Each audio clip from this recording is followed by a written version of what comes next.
ಹೋಗಿದ್ದೇನೆ, ನೋಡ್ತಾ ಇದ್ದೇನೆ.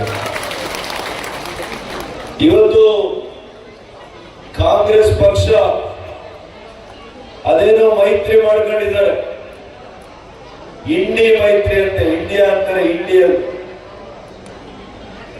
ಈ ನಮ್ಮ ಮಂಡಿಯಲ್ಲಿ ಭಾರತವನ್ನೇ ಮಾರಲಿಕ್ಕೆ ಹೊರಟಿರುವಂತದ್ದು ಈ ಇಂಡಿ. ಹಾಗಾಗಿ ಇದನ್ನ ಯಾರು ಕೂಡ ನಂಬುವಂತ ಅವಕಾಶನೇ ಇಲ್ಲ.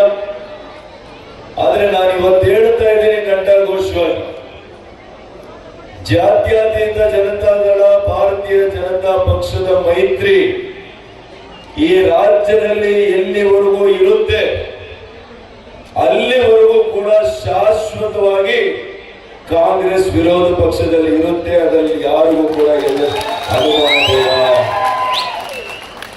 ಅದೇ ರೀತಿ ನಾವುಗಳು ಶಾಶ್ವತವಾಗಿ ಆಡಳಿತ ಪಕ್ಷದಲ್ಲಿ ಇರುವಂತ ಕೆಲಸ ಮಾಡ್ತೇವೆ. ಅದರ ಮೂಲಕ ರೈತರಿಗೆ, ಬಡವರಿಗೆ, ಪ್ರತಿಯೊಂದು ವರ್ಗದ ಜನರಿಗೆ ಅಭಿವೃದ್ಧಿ ಕೆಲಸ ಕಾರ್ಯಗಳನ್ನ ನಮ್ಮ ಎರಡೂ ಪಕ್ಷಗಳು ಮಾಡ್ತಾರೆ. ಇವತ್ತು ಮಾನ್ಯ ಯಡಿಯೂರಪ್ಪನವರು ಮುಖ್ಯಮಂತ್ರಿಗಳಾಗಿದ್ದಾಗ ರೈತರಿಗೆ ವಿಶೇಷವಾಗಿರ್ತಕ್ಕಂಥ ಒಂದು ಬಡ್ಜೆಟ್ ಅನ್ನು ಮಾಡ್ತಾರೆ. ಇವತ್ತು ಸವಾಲಾಗ್ತೇನೆ, ಮಾನ್ಯ ದೇವೇಗೌಡರು ಈ ರಾಜ್ಯಕ್ಕೆ ನೀರಾವರಿಗೆ ಕೊಟ್ಟಿರತಕ್ಕಂತ ಕೊಡುಗೆ ಮತ್ತೊಬ್ಬ ನಾಯಕರು ಯಾರೂ ಇಲ್ಲ.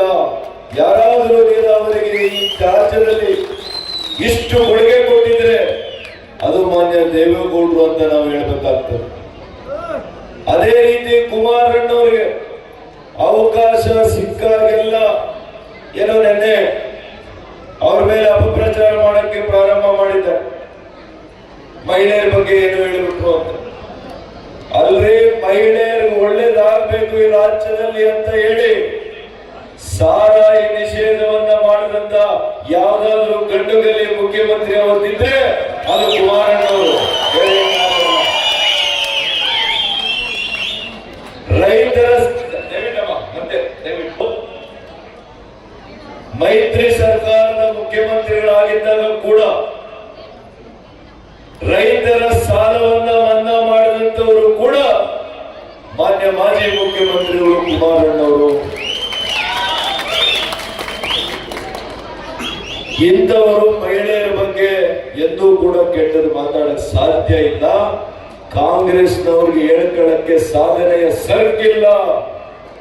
ಸರ್ಕಿಲ್ದಿರ ಈ ರೀತಿಯ ಒಂದು ತಂತ್ರವನ್ನ ಹಿಡಿತಾ ಇದ್ದಾರೆ. ನಿನ್ನೆಯಿಂದ ಒಂದು ಗ್ಯಾರಂಟಿ 1,00,000 ರೂಪಾಯಿ ಕೊಟ್ಬಿಡ್ತೀವಿ. ಅವ್ರಿಗೆ ಹೇಗೂ ಗೊತ್ತು ಈ ದೇಶದಲ್ಲಿ ಕಾಂಗ್ರೆಸ್ 40 ಸ್ಥಾನಕ್ಕಿಂತ ಜಾಸ್ತಿ ಬರೋದಿಲ್ಲ ಅಂತ ಅವ್ರಿಗೆ ಗೊತ್ತಿದೆ. ಪರ್ಮನೆಂಟ್ ಆಗಿ ಅವರು ವಿರೋಧ ಪಕ್ಷದ ಸ್ಥಾನದಲ್ಲಿ ಈ ಕೇಂದ್ರ ಸರ್ಕಾರ ಮಾಡಲಿಕ್ಕೆ ಸಾಧ್ಯ ಇಲ್ಲ. ಅವರು ಮುಂದೆ 50 ವರ್ಷಗಳಾದ್ರೂ ಕಾಂಗ್ರೆಸ್ ಕೇಂದ್ರ ಸರ್ಕಾರ ಮಾಡ್ಲಿಕ್ಕೆ ಸಾಧ್ಯ ಇಲ್ಲ. ಅದಕ್ಕೆ ಇವತ್ತು ಬಂಡಲ್ 1,00,000 ರೂಪಾಯಿ ಕೊಡ್ತೀವಿ ಅಂತ ಗ್ಯಾರಂಟಿ ಕಾರ್ಡ್ಗಳನ್ನ ಕೊಡ್ತಾ ಇದ್ದಾರೆ. ಇದನ್ನ ನಂಬಲಿಕ್ಕೆ ಹೋಗಬೇಡಿ ಅಂತ ತಾಯಂದ್ರಿಗೆ ಮನವಿ ಮಾಡ್ತೇನೆ.